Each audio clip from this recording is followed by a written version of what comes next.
At its core, red tagging refers to the act of labeling individuals or organizations, especially activists, journalists, or human rights defenders, as communities or tourists, often without evidence.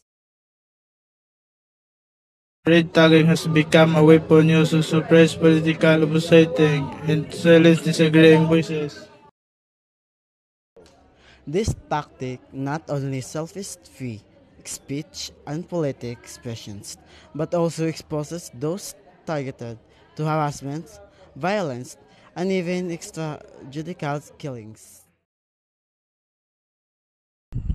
And in this video, we will see the roots of red tagging, its real-world consequences, and why it is a threat to democracy and human rights.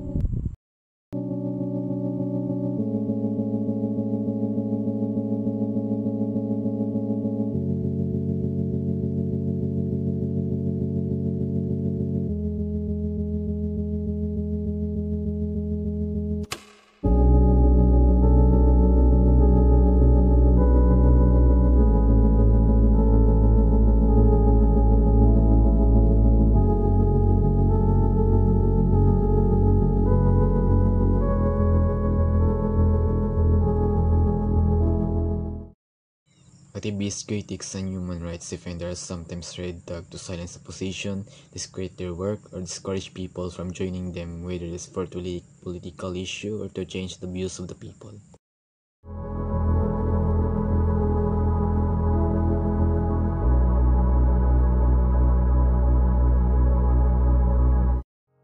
Mahal kong Pilipinas, mahal mo ba ako?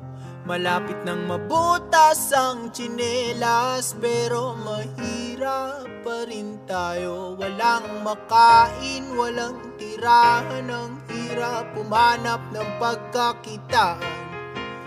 Bakit ganito?